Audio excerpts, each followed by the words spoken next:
Thank you all for coming today. My name is Shoji Sataki, and I have the honor of paying tribute to my dear friend Barbara Diduk.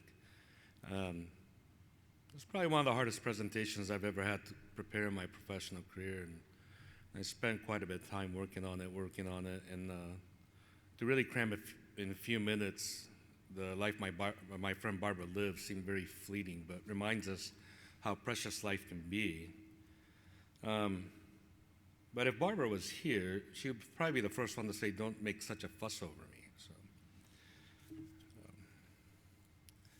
So I thought about talking about something she really cared about, and that's Petey with her.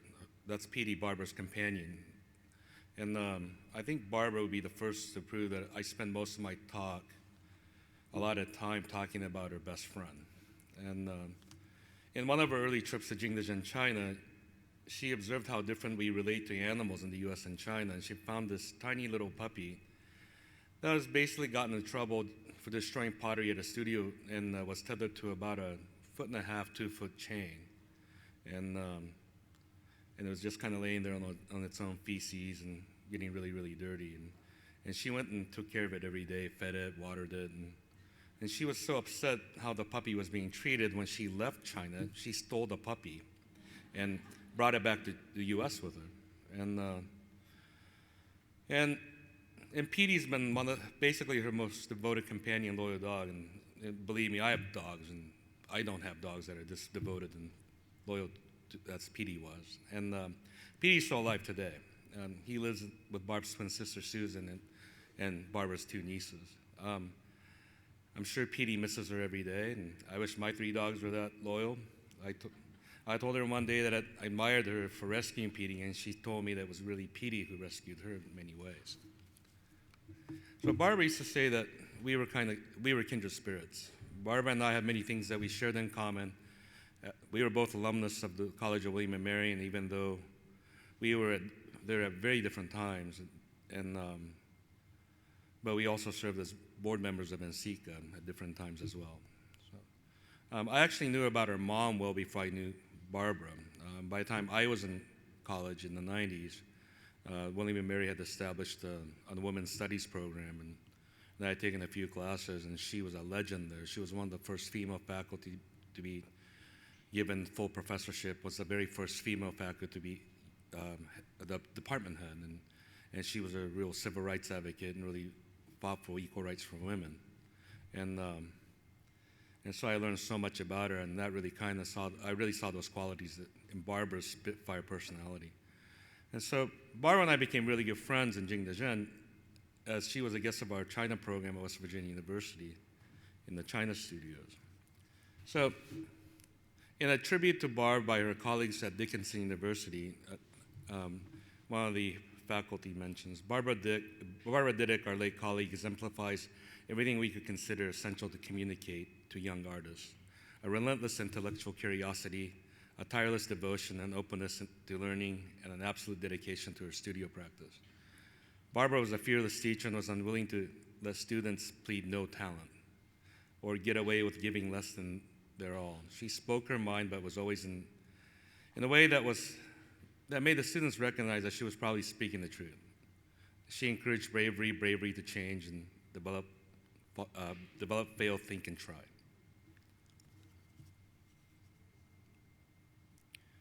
Barbara was also an amazing artist, and her works ranged from her postmodern vessel still lifes to delicate flights and installations.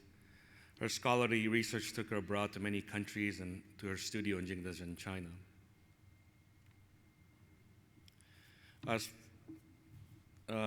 We got to be really close friends over the years, as much of the time that we spent time in Jingdezhen, as Jingdezhen has become this place for a lot of artists from around the world to come and work. The irony was that when we were home in the States, we only lived a quick 3-hour drive from each other. Yet we saw each other more often in China than here in the States because of our hectic schedule that we saw each other so infrequently. I realized how precious that time was spent and really cherished those moments. Former NSECA board president Jay Lakator, who served with Barb on the board in the late 80s, 90s states. She was a doer, a real spitfire, I'd say. Great sense of humor, yet serious sense of purpose. Real independent life force. She served the council and the membership selflessly and with her integrity. Her base, and especially one of her most important things that she did with her work was the base project. And it was as impressive as the essays are in the catalogs, and you can see that online. So during her regular trips to Jingdezhen, she conceived and created a project with Chinese artist Joey Zhao, which resulted in a traveling exhibition in the United States entitled The Base Project, Made in China, Landscape in Blue. Noting that there's a 72-step process of creating porcelain wares in Jingdezhen because of the specialization, the exhibition comprised of 101 porcelain vases thrown by anonymous factory workers in Jingdezhen. These vases were then decorated by 101 individual Chinese artists to depict modern industrial Chinese landscapes in the classic blue and white, highlighting the specialization and the mastery of the anonymous artist. This is a typical photo of how, in the back in the old days, you got work transported from one place to the other, you hire a taxi driver. And here's some images of that project with Joey and Barbara working with the local artist.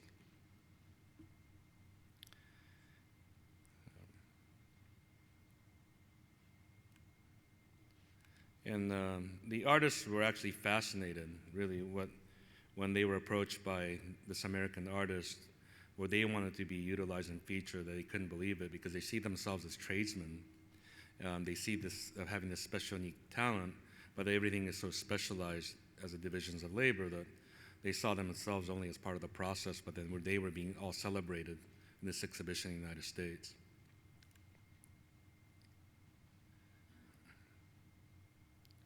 So during our times there, a lot of times, because we both taught, we would see each other during the summers, and summers in Jingdezhen are quite swelling and really hot and humid.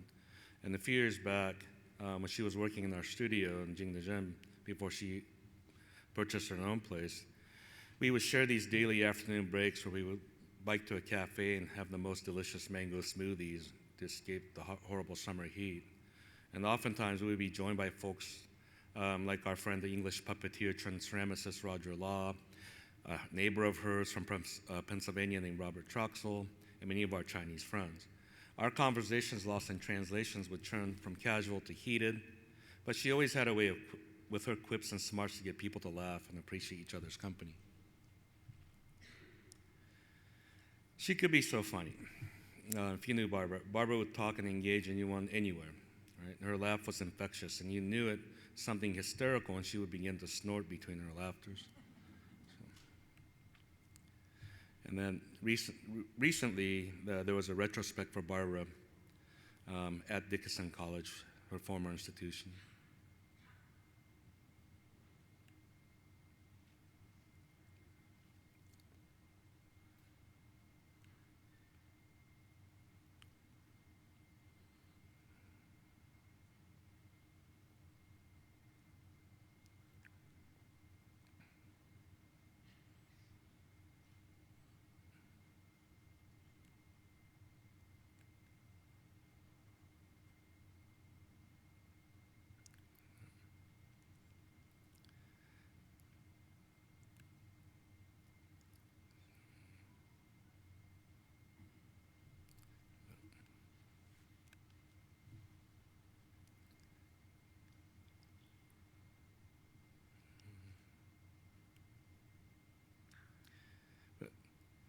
As prolific of artist she was a great teacher and certainly a mentor to me, and countless numbers of her students have gone in the field and not only here, but the people that she mentored in China. She often said her father would tell her and her twin sister that you only live once. Right? So for over 40 years, Barbara fought the good fight. She was a champion of liberal arts and a tireless advocate of the ceramic arts. And we're really lucky that she was a prolific maker. and we continue to celebrate her and honor her memory through her art and the contributions to society that her students continue to make. So, Barbara Diduk, Professor Emeritus at Dickinson College, artist friend, and former NSECA board member, passed away September 23rd, 2017.